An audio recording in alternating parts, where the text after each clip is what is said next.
Good afternoon, everyone. I hope at least somebody is listening, right?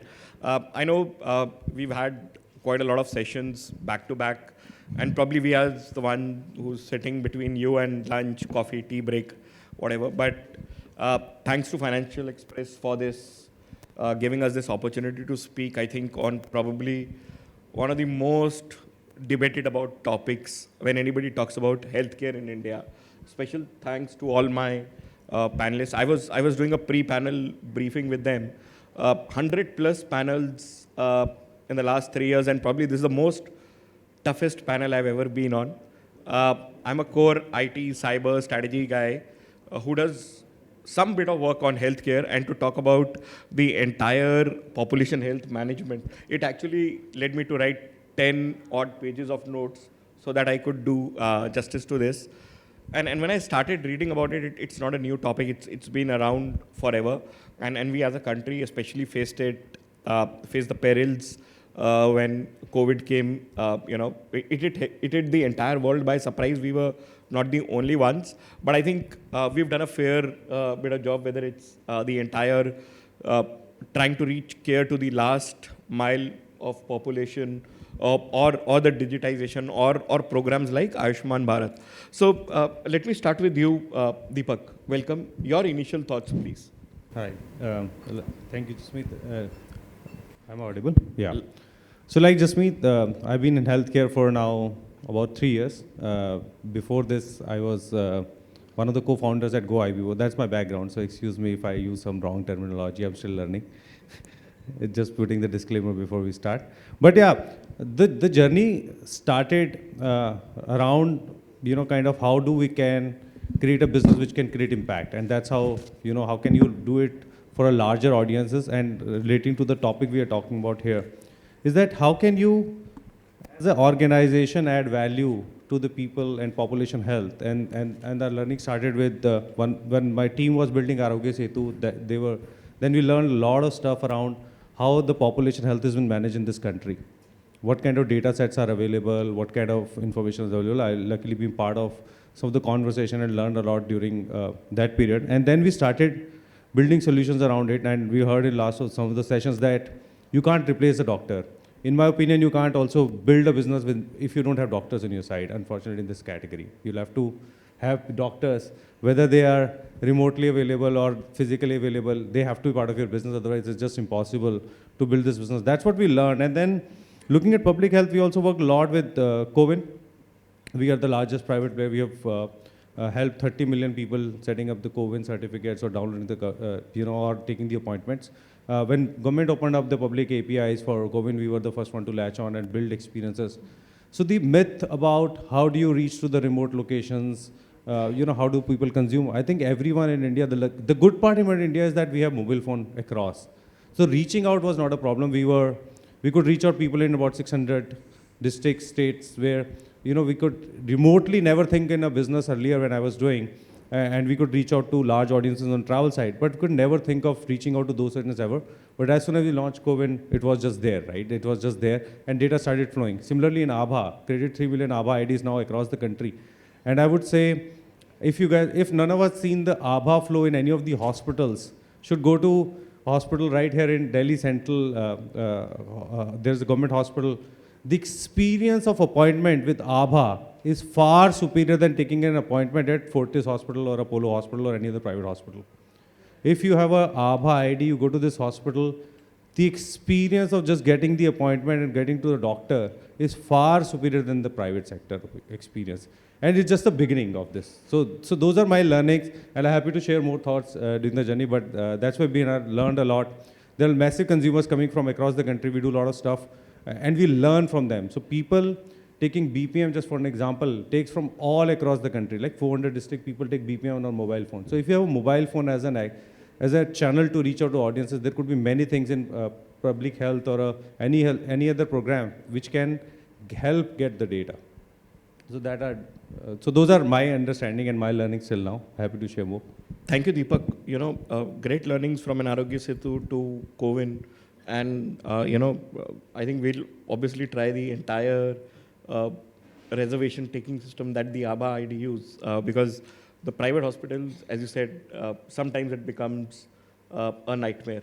And most importantly, as you said, the entire the mobile technology, right? It is something which was used in the entire financial inclusion system during the entire microfinance, and we've seen the benefits, right? With the UPI being leveraged in the entire country the way it is. Thank you for your comments. Neeraj, over to you. Your initial comments, please. Thanks a lot. I think, just to start with, my ex-boss used to say this very well. It's about health. Digital is just a means to the end. And I think a lot of times we're sort of forgetting that basic, and I heard that also earlier, that we need to look at digital just as a means to get to health, to get to good health.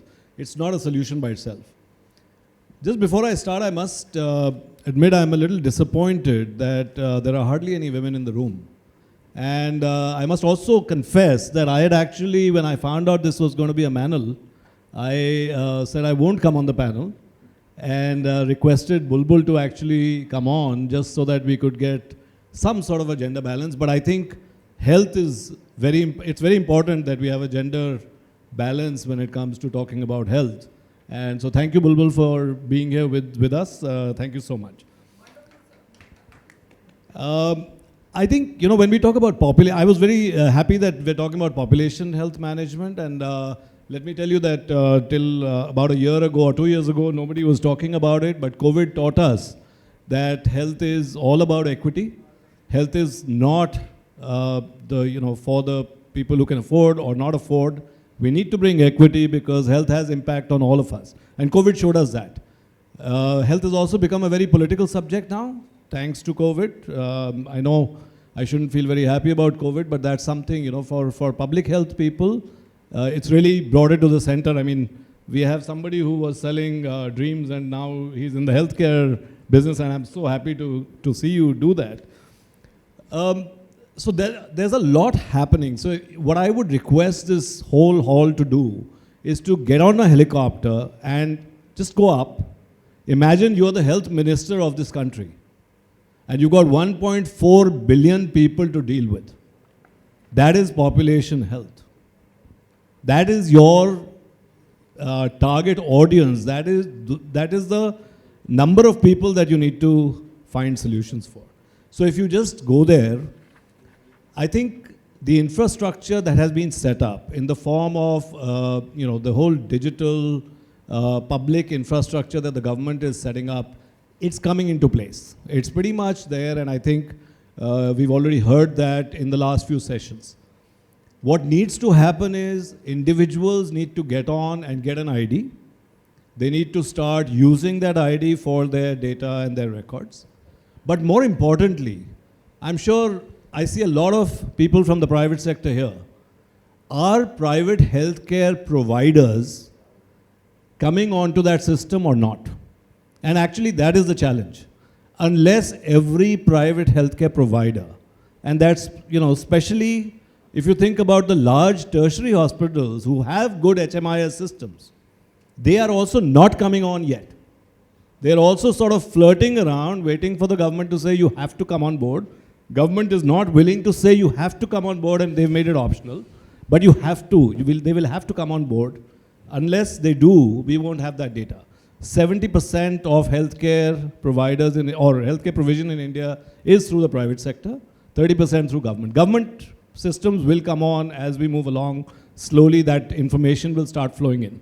If that 70% does not come on board, there is no population health data that is going to be available to us as a country, which means we will be constantly struggling to project, to look at what's happening in our country, to be able to predict the next pandemic, to really think about how data or all this information can be used for better health of the larger population.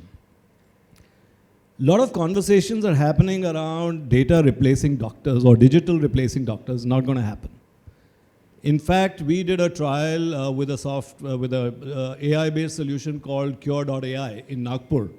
where we were, it's able to sort of detect the possibility of tuberculosis through screening of chest X-rays.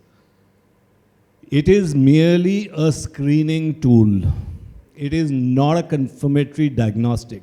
And I think that's going to be important when we think about population level health. The division between screening and confirmatory diagnostic is going to be critical. So the screening will help better manage our population.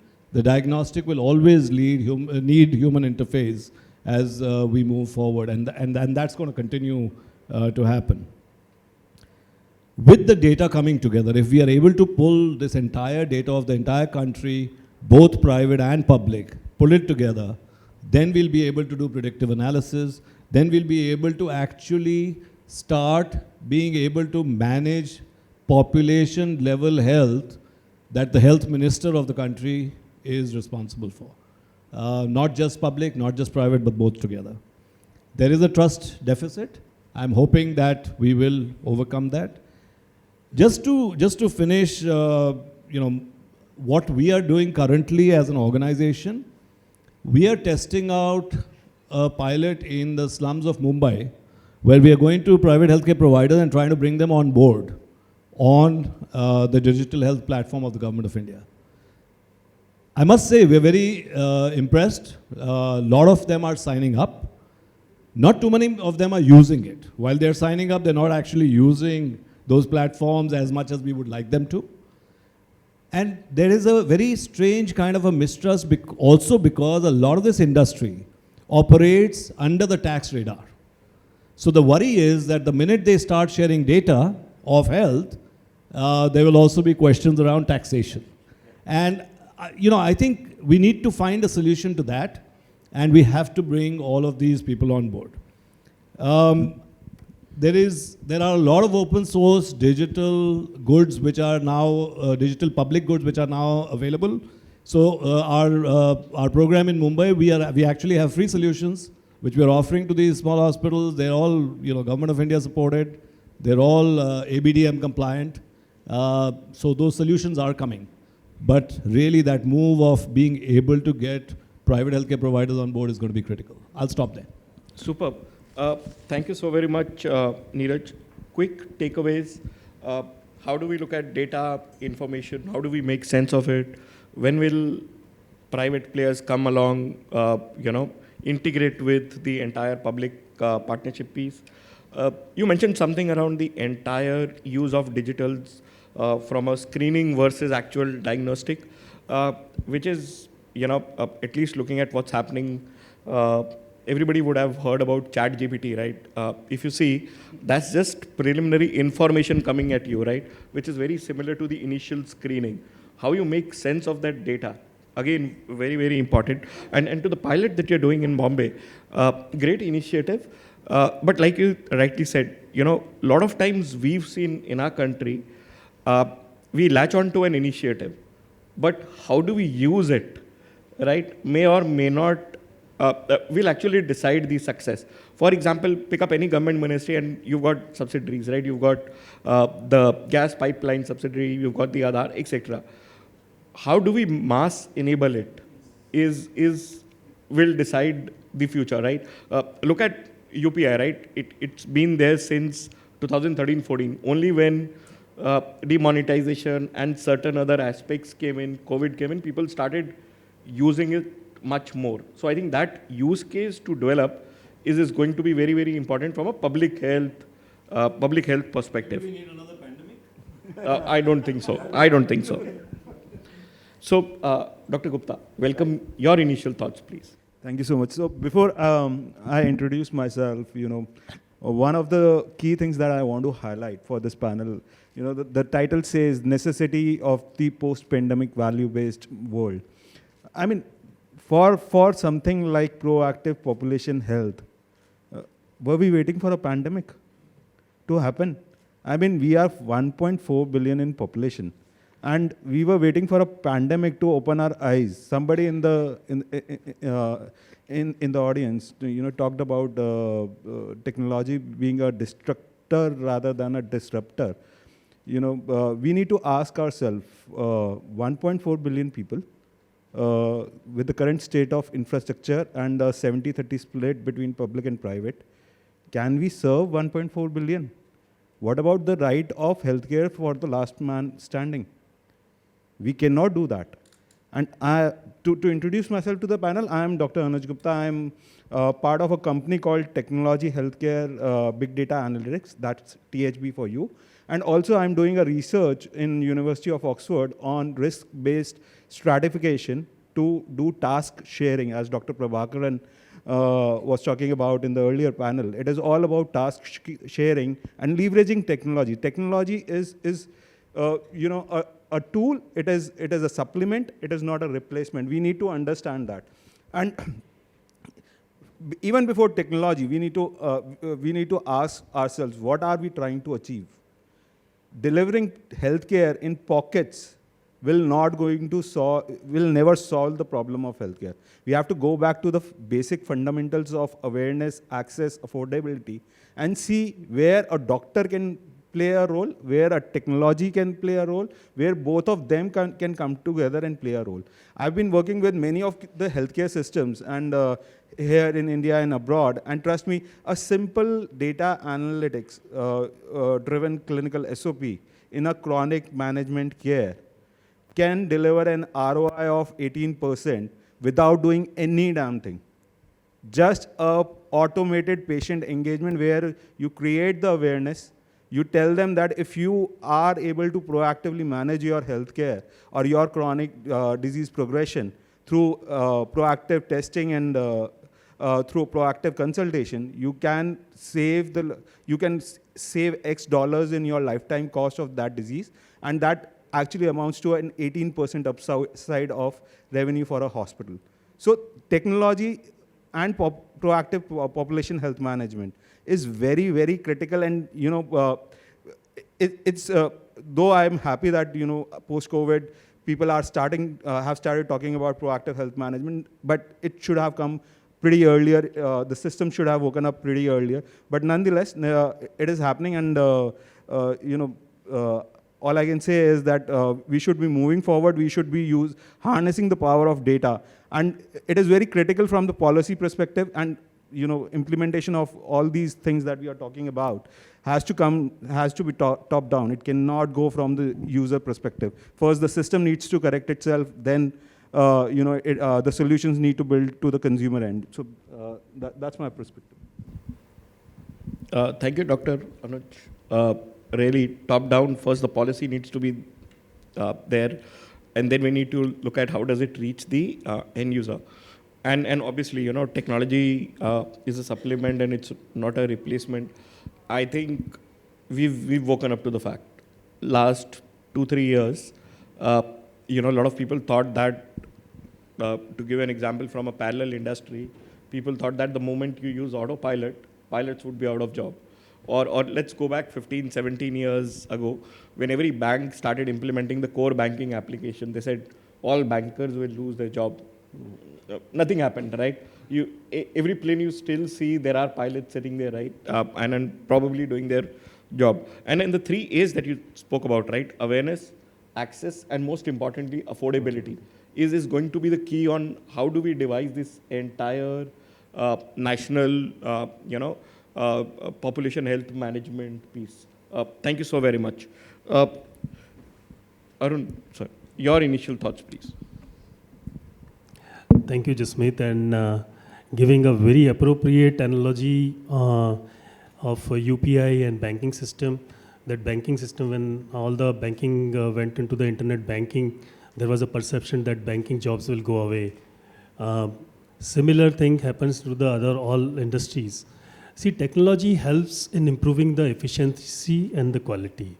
The same thing is happening into the healthcare. We should not be worried about that technology is coming in and it is going to replace the clinician across the board. On the contrary, we need to see how technology is helping improving the quality and efficiency into the healthcare. Be it starting from the pathology, if you go to the histopathology, digital histopathology is helping the vacuum of the histopathologist across the country. Somebody out there was mentioning about the deficiency in the pathology and how we can bring in the digital pathology into the business. In my past organization, we implemented the digital histopathology, and we got lot of benefit out of it because the digital slides can be reviewed by the histopathologist across the board. Similar thing is happening into the digital radiology. We have a vacuum of radiologists across the board. So digital radiology is helping in the healthcare and hospital across industry. So you talk about any field, any stream into the healthcare, digital technology is helping in the efficiency. If there are one or two exceptions, we may debate upon it. For example, Watson is the one of the debatable technology which was discussed into the oncology, and people was in for the Watson and against for the Watson replacing the clinician out there.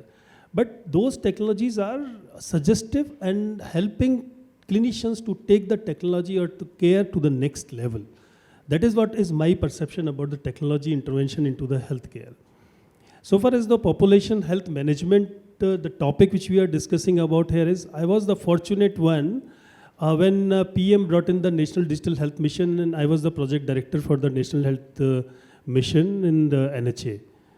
Before Prime Minister inaugurated in 2021 August, I was the project director for the National Digital Health Mission. So I can speak about that particular thing. I was happy to hear Deepak's statement when he made the statement that we used to call Health ID that time, now it is ABHA, made speedy and expediting appointment system using the ABHA system. And as the other panelist was talking about the interoperability, interoperability also was the part of the NDHM, and very beautifully interoperability been inserted into the technology and the roadmap of the National Digital Health Mission, wherein the particular concept was kept into the mind that all data owners, all the data producers will remain the data owners going forward if NDHM is adopted. There was a fallacy and misconception in the industry that once we get connected to the NDHM or the ABDHM now, we will lose our data and our data will be going here and there. It is not like that. We need to understand the NDHM concept out there, how NDHM has been designed. NDHM, when it was designed, it was kept in mind on the top of it that all enterprises into the market will keep doing the business same as they are doing today, and the data which they are keeping will be their data and their I would say asset, but only the individual's data will get transferred from one place to other place for that particular individual or the patient, not the whole database. So that particular fallacy needs to be cleared across when we are talking about the ABDM or NDHM. So that was a very good initiative and happened in a very right time. 1918 when it got started, and then this pending COVID pandemic erupted, and when this was about to close, PM inaugurated this particular project, and now it has to take up. The technology and the roadmap is in place. Now it is up to the corporates to come and participate into it. Government is participating it. One of my friend, somebody asked out there about the HIS, that how the small players will use HIS when if there is a need, they cannot afford to use the HIS available in the market. In NDHM, that particular facility was also provided, sir. You can use e-hospital, etc. through the NDHM. That facility was provided, but that was optional. That facility is there in the NDHM. Once you get connected to it, you can use it. We can discuss it offline. That type of facility is there. So in NDHM, I can speak up about the whole roadmap, wherein every interest, starting from the patient privacy, was kept in mind. Individual sanctity of the clinician was kept in mind. Individual enterprise identity was kept in mind. Individual business houses interests were kept in mind, that there is no competition with the government. Government is not getting into this business. This is your business. You will be keep running it. All those things were kept into the mind in the NDHM, and the blueprint is sitting on the NHA's website. Everyone can go into it, and it is very clearly mentioned how your interests are protected, be it a clinician, patients, entrepreneur, or healthcare provider out there.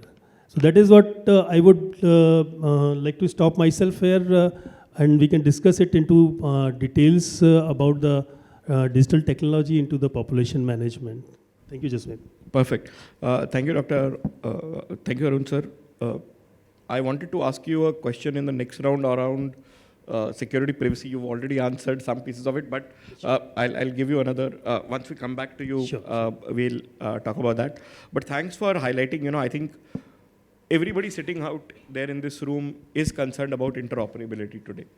Saying, I've already invested X amount. How will this entire look from a technology blueprint perspective? Very, very important. So thank you for mentioning that NDHM has already thought about the entire interoperabilities, which actually looks at the technology effectiveness and obviously the privacy and the security aspects. Coming to you, Dr. Bulbul, last but not the least, your thoughts, please. Thank you very much. And as you said, last but not the least, and thank you very much, Neeraj, for having, a woman in the panel. But I see also in the audience that we have a handful of women, and maybe it is that, especially in digital technology, maybe there are fewer women, or also because, in the private sector, especially entrepreneurs, maybe there are fewer women. So I think we need to, look at how we can encourage women, because if you look at the health workforce, I think they are mainly made up of more women, starting with Ashas and others. Coming to, I was with Jhpiego till Monday, and now I'm,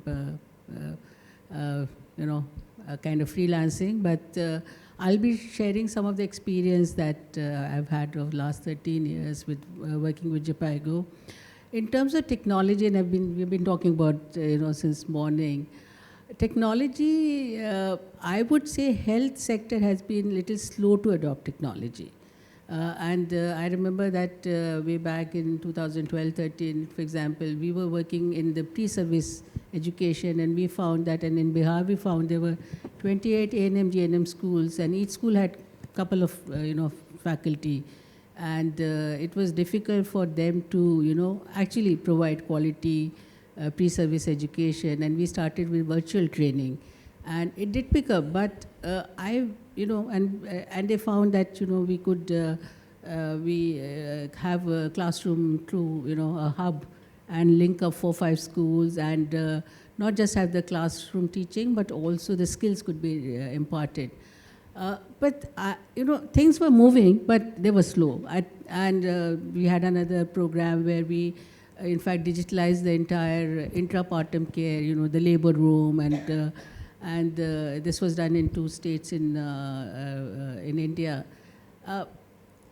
People were saying, yes, it's important. Technology is, and you can't replace, we've been saying since morning, doctors, nurses, and other paramedical workers, but it can be an additive, and it could be help in, getting the real-time data, analysis, making decisions based on what is happening. But I think COVID really shook us, and I think we had to do certain things in a different way. Coming to, for example, trainings. Typically, we had all the trainings, whether it was in the public sector or private sector, people would come to a place 3 days, 2 days, 5 days, or whatever. And, 2 days of training, but you would spend 2 days, before, one day before or after. And so I think, and technology and all those things were coming, but suddenly we were forced that we have to reach out to a large group of workforce with what was happening with COVID. And I remember that very, very quickly when the whole thing started in 2020 by I think mid-June, Jhpiego had trained almost 60,000-70,000 doctors, nurses, and other workers using digital technology, Zoom and other things. So training was coming up, in a big way, and I think that is something which is going to stay. We have to have a blended learning training programs. Mentorship is important. And so I think that is one thing which has definitely happened, which For example, we came up with various apps and programs, and where we could, you could do a self-learning also. And depending on, as everybody knows, during the pandemic, how to manage COVID-19 patients was, changing with, with the first Delta and then the rest. And so we found that technology was a very helpful tool to be used to create, not just knowledge, but skills also among a large proportion of population, the providers. But on the other side, also among the clients, the population. And I think that was another thing which was used to, create awareness in the large population. And we were fortunate, Jhpiego was working in practically all the states in the country. We also had another program where we were looking at how we can use the hub and spoke model. And I think that was the beginning again, where we used, hubs which were mainly the tertiary care facilities, the regional aims, and, brought in very quickly, besides, of course, developing the material, but, using, again, the technology to create knowledge and sharing, and how to even manage the critical care patients, how to use the ventilators, because there were different kind of ventilators all over the country, how to use those ventilators, how to, and because you require, it's not just how to use a ventilator, but the decision making is very important. And as a lot of you in this room who are working with the health would know that it's not the machine which will, but the person behind the machine also has to be that skilled enough and has to have those analytical skills. Doctors, nurses. Another good example was that everybody was realizing that there was the mental health issues which were coming up. And of course, I think we need to applaud all the doctors, nurses, and every paramedical workers and others who worked during the COVID time. But the mental health issues was coming as a big problem. So I remember we, tied up with the Bangalore Institute of Mental Health, and we use them. So I think what happened, that expertise. I would say that during COVID time, very quickly you identified experts in the area of XYZ and used their skills and webinars, and we used to. We are still continuing with a lot of webinars where not only the Indian expertise, but also the global expertise from the Johns Hopkins University and others, they were sort of brought in. So technology has been very, very effective. I've been hearing since morning also about the, the public-private partnership and, involvement of the private sector. Unfortunately, I still feel that, since I work with both public and private sector, I find that the trust is missing, and everybody looks at the problems which are, but not the solutions. And I think we have to come up with, what are, if we have the problems between the two sectors, how do we, bridge the gap? And how do we come together? Because at the end of the day, if you have to reach out to a large population, it's not me against one, we have to work together. So we have to find solution. I remember for the critical care, when we created these hubs, and we created almost about 35 hubs by end of the 2 years, we were reaching out to both the public sector and private sector. You'll be surprised. Can anybody guess how many private sector facilities would have joined this hub? Anyone? Any guess? 100? And public sector. So we had 2,000 public sector joining in this. But with very great difficulty, by end of it, we were able to get 100. So still there is, what I'm trying to say is there's that gap is there.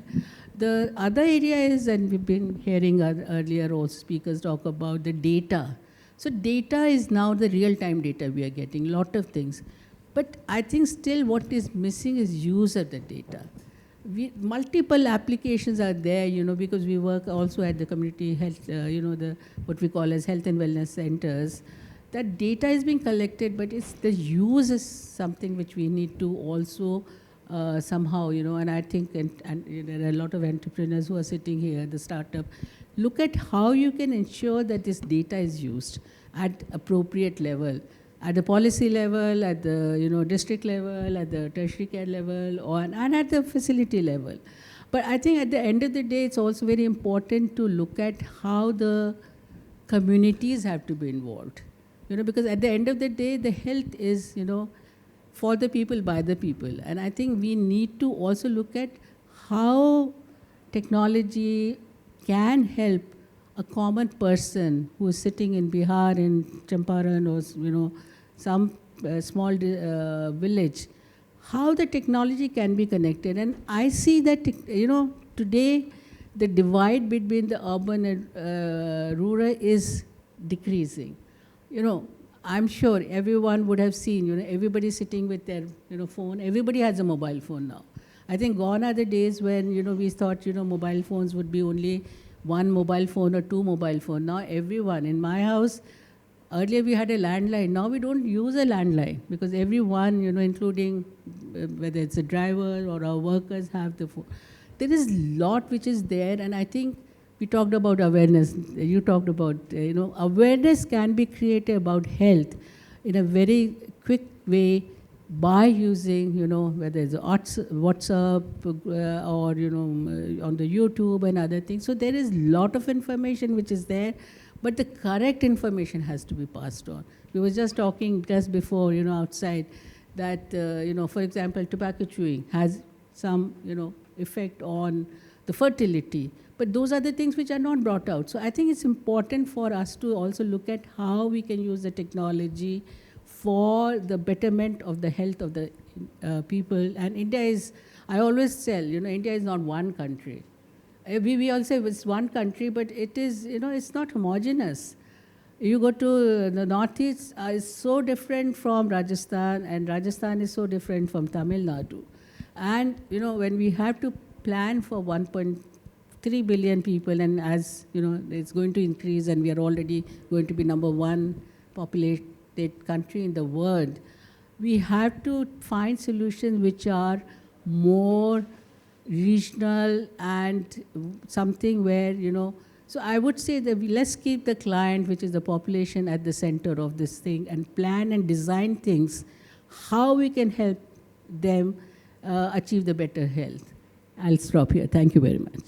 I think you've probably hit the nerve on the head, where you said, let's keep the population at the center of it all and see what all steps can we do from a population health management perspective to give them a better health, help them lead healthy lives. And the entire piece on use of technology, whether it's for knowledge, whether it's for skill, whether it's for awareness, is also very, very important, right? We've seen this happening across the globe where the effective use of technology is actually making a lot of difference. And the last point that you made on the data quality, again, very, very important. Not only is the right information should be made available to all, but it also helps if we can dispel some myths which keep floating around. For example, when they said, we had the advent of Corona, I think it was March of 2020, mid of March, they said as soon as the temperature, at least in Delhi, they said as soon as the temperature touches 40 degrees, Corona will go away, and everybody was waiting for first, second week of April to come in so that Corona would go away on its own, right? And that was a WhatsApp university forward that I'm talking about. So yeah, the importance of data, the quality, and how is it made available to all would also be a very key aspect in the entire national health management piece. I would request anybody of you, if you would want to close the panel, since we are really out of time. Any closing comments, and we can have one question from the audience. So, population health management has multiple variables playing. in my opinion. I mean, one is proactive, one is understanding your population. First is understanding your population. Second is understanding the incidence and the prevalences, and that too in real time. I mean, 10-year longitudinal studies will not make the cut anyways. The mix of diseases and the dynamics of healthcare is changing too fast for that. Then creating solutions which are more patient-centric and which are feasible. I mean, we have to be very cognizant of the fact what the ecosystem is all about, where we operate, and whether a particular solution is actually feasible or not. I mean, we can create anything in the thin air, but if it is not applicable, if it is not, it does not have the desired impact, it doesn't makes the cut. And then monitoring and reiterating our steps. It's not one-time activity. We have to understand the mix. We have to trace back our steps. We have to rework the solutions, and it will take time. The patience and perseverance here would be of critical essence. There would be another pandemic that will come our way. We have to be prepared. We have to take our learnings from COVID and then probably implement and rework our strategy and do a more effective job. Right. Thank you so very I much. would just like to, just one point, sorry. I think one perspective about managing public health, especially in country like ours where 70% is private, it can't be just government's job, right? Yes. It needs to be private and government partnership. Government can lay down fundamental rules, technologies around it, but it needs to be full participation for private. Otherwise, it'll be just impossible to run at this scale. And before the next pandemic happen or something happen, if needs to happen, there needs to be both partnership. Otherwise, it's very, very hard just for a government bodies to end up run it. Yeah, otherwise we'll keep discussing it in conferences. Yeah, absolutely. I had a stellar time moderating this esteemed panel. Thank you so much. We have time for one audience question. So I don't know, I'll let them decide who gets the lucky. Please go ahead. Yeah, good afternoon. Quickly, I'm Sudha Kamalnath from Bangalore. It's not a question. Thanks, Mr. Neeraj Jain, for having brought up gender diversity issue. Thank you very much. And healthcare is one sector where women are more in number. But I think that should happen in across the industries. A second thing that I wanted to say was the last comment made by Mr. Deepak. So yes, it is not just the government which has to do. I think here I have to mention the I think step 1 program which was initiated by government, roping in doctors during pandemic, because we are on pandemic, I'm talking about that. That was a very good program. I think I'm only talking about Karnataka, Bangalore. I don't know in other parts of the country how it was, but it was a very, very successful program. The government and the private doctors, government roped in the private doctors, and I think TCS provided the software for that, and it was a very, very successful program. I don't know about other states. So the technology has definitely helped.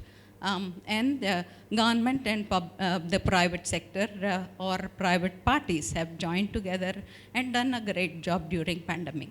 Thank you. Thank you.